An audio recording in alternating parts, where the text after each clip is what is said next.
In today's show, we're going to get to the latest news and rumors surrounding the New York Knicks, from the new tampering allegations to who's going to start at shooting guard, and the RJ Barrett has to stop on this channel. We'll break all that down, but first, subscribe. Not only so we can get to 12,000 subscribers here on New York Knicks Now, but so we can catch Boston Celtics today, another channel here at Chat Sports.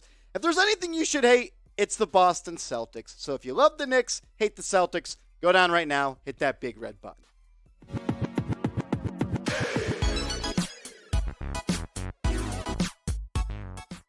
Welcome into New York Knicks Now by Chat Sports. I'm your host, Marshall Green, and in today's show, we're going to talk about the tampering charges around Jalen Brunson, the RJ Barrett hate, and who's going to start at shooting guard. But first, I want to give a shout out to today's sponsor, Mint Mobile. You can go to mintmobile.com/chatsports to get cell phone plans with unlimited text and unlimited talk for as low as $15 per month. I'll put the link to that in the comments and description of the video. We'll tell you more about them later on in the show. But let's start the show with the tampering charges. Chris Haynes this morning tweeted out that the NBA is investigating the Knicks for alleged tampering allegations regarding the Jalen Brunson signing. We've talked about that a couple of times on the channel. That's been a topic that's been going around during the NBA offseason, but honestly, it's a tricky situation because there is just family ties to Brunson and the New York Knicks. Leon Rose, he's known Jalen Brunson before he popped out of his mom.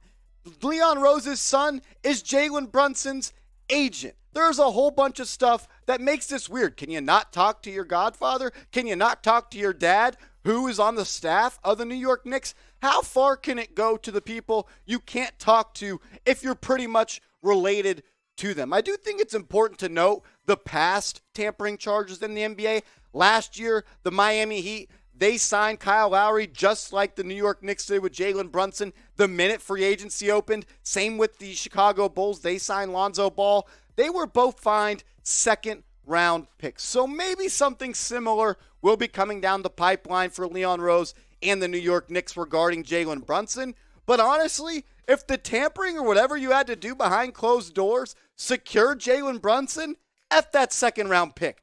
Do what you got to do. If you ain't cheating, you ain't trying. And we got the job done. Jalen Brunson is ours. We got the job done. And if it took a second-round pick to guarantee that it happens, F them picks. I'm cool with it. Do what you got to do. The Knicks did that, and now Jalen Brunson will be wearing number 11 for the New York Knicks and their starting point guard for the next 3 years at the very, very least. I'm pumped up about it. Screw that second-round pick. We do not need it. I want to ask you this question first before we get to some quotes from Marc Cuban. Is being fined for tampering a big deal? Like, as a Knicks fan, do you care that the Knicks are being fined? Maybe it's a second-round pick. Maybe it's 2 second-round picks. Maybe it's just a large sum of money. I want to hear from you, though. Type Y for yes. Type N for no. Another way you can stay up to date on the latest Knicks news and rumors is by following me over on Twitter, @MarshallGreen_. And I want to do this. Every person that follows me from today's show, I'll make sure to follow you back. Just hit me up. Let me know you came from this video. Give me a follow, @MarshallGreen_. So last month, Marc Cuban was asked about the tampering allegations regarding the New York Knicks. He asked, what do you think about it? Did they do anything wrong? Because go back to the first round of the Western Conference playoffs when the Mavs and the Jazz played against each other. Leon Rose, World Wide West, they went to the game. They were supposedly scouting Jalen Brunson and Donovan Mitchell. And Marc Cuban, he was asked about that, and he was pretty sarcastic in his remarks. They asked him, did they do anything wrong? He said, no, they were perfect. I saw nothing wrong at all. That's just the business. That's just the way it works. That's not my job to determine. That's up to the NBA. Marc Cuban, he thinks he's a funny guy. He's not. His show blows. Shark Tank blows. If you hate Marc Cuban, if you think he's just salty that Jalen Brunson turned in his blue threads for the blue and orange and now he's going to be the point guard for the New York Knicks, I want you to type F Cuban in the comment section. You can also type F Sam because he's our producer and he's a Mav fan, so you can do that. F Sam, F Cuban, F the Mavs. Look, I'm happy that Jalen Brunson's a Knick. If it costs a second-round pick, F them picks. But type F Cuban in the comments right now. We told you about today's sponsor, Mint Mobile, at the top of the show, but let's tell you why you should switch over today. They offer unlimited premium wireless cell phone plans starting as low as $15 per month. Unlimited talk, unlimited text, high-speed data on the nation's largest 5G network, and they will also hook you up with a mobile hotspot. Switch over today. Inflation sucks. We're all trying to save money. You can do so by switching over to Mint Mobile. My favorite part is you get to keep your same phone, you get to keep your same phone number, and you can switch over from the comfortability of your house. All you got to do is go to mintmobile.com/chatsports. I'll put the link to that in the comments and description of today's show. Story number 2 of today's show that I want to talk about is kind of the starting lineup and what it's going to look like if a Donovan Mitchell trade does not happen. Because the New York Knicks, they have a couple of guys that could slide into that starting 2, whether you want to call it a wing or a shooting guard. I'm cool with whatever. But it's going to be between Evan Fournier, Cam Reddish, and Quentin Grimes. Fournier, he had the best season in 2021, but he also played the most minutes. He averaged 14 points per game. He really got hot from 3 as the season went on, shooting almost 39% from deep. Cam Reddish, those are his stats with the New York Knicks, only 6 points per game, almost 42% from the field, did not shoot the long ball well at all, less than 26% from 3. And Quentin Grimes didn't get to play that much, but when he did, he played well. But his season totals of 6 points per game on 40% from the deck and 38% from 3. I'll tell you who I want to roll with as the Knicks starting shooting guard or second wing by Jalen Brunson and RJ Barrett in a second. But I want to hear from you guys right now, because this is a hot topic on Knicks Twitter, and anywhere you're talking with Knicks fans, they're talking about who's going to be the starting shooting guard. So I want to ask you, type 13 for Evan Fournier, 6 for Quentin Grimes, or 21 for Cam Reddish. Give me Quentin Grimes as the starter alongside Jalen Brunson and RJ Barrett in the backcourt. I think he brings what you need in a starting 5 like that, because when you look at this starting 5, you got Jalen Brunson, who's going to be the predominant ball handler on the New York Knicks. RJ Barrett, he also likes to have the ball in his hands a lot. Same with Julius Randle. Mitchell Robinson, not so much. He likes to finish around the rim. We know what Mitch Rob does. But Quentin Grimes does not need the ball in his hands to be effective, where I would argue Evan Fournier and Cam Reddish do need the basketball to be effective. When Quentin Grimes got the minutes last year, he played really well. It's sad, because only 15 times last year did he play in games where he had more than 20 minutes per game. And he played well in those matchups. 12 points per game, a steal and a half, and he was super efficient.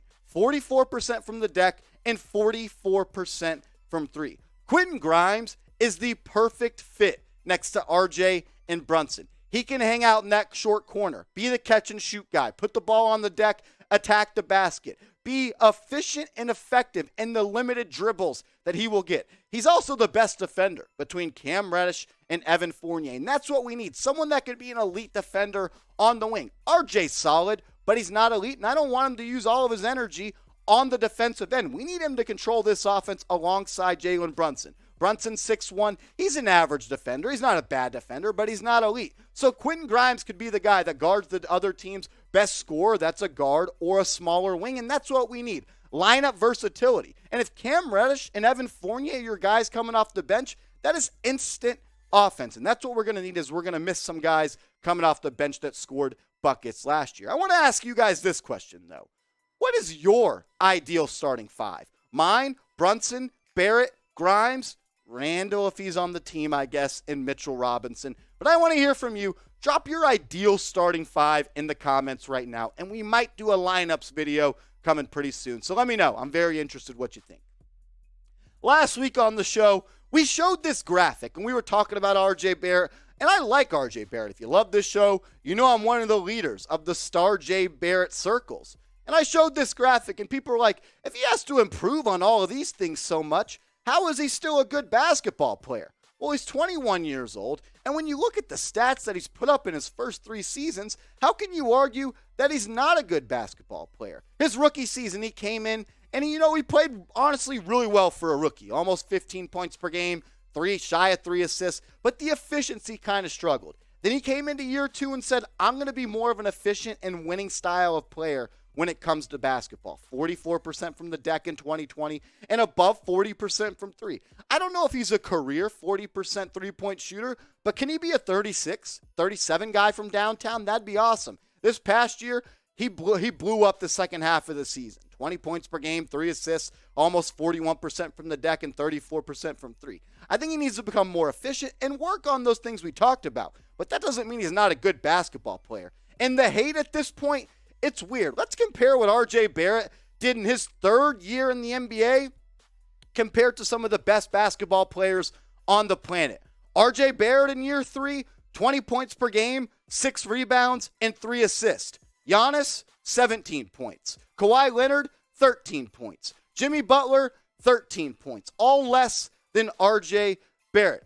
Not to mention, he was younger than all of those guys. In his third year in the NBA, RJ Barrett was just 21 years old. He's about to play his 4th season in the NBA at age 22. The RJ Barrett hate at this point is just weird, especially from New York Knicks fans. We haven't re-signed a first-round draft pick since the mid-90s in Charlie Ward. And we are complaining about RJ Barrett, someone at age 21 that averaged 20 points per game and 24 points per game in the final 42 games of the season. That shit's weird, man. I'm going to be honest. Let's embrace someone who has embraced us. That's what RJ Barrett has done. He's come to the city as a young kid and put the team on its back and loves being a New York Knick. And for that, I love RJ Barrett. I know a lot of you guys on this channel too. So for all the RJ Barrett supporters out there, let's show him some love. Type number 9 in the comment section right now, because the hate for RJ in the comment section on that last video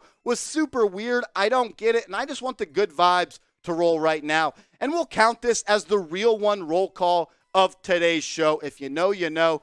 Show RJ Barrett some love. Type number 9 in the comments right now, and we'll see you later on another New York Knicks Now video.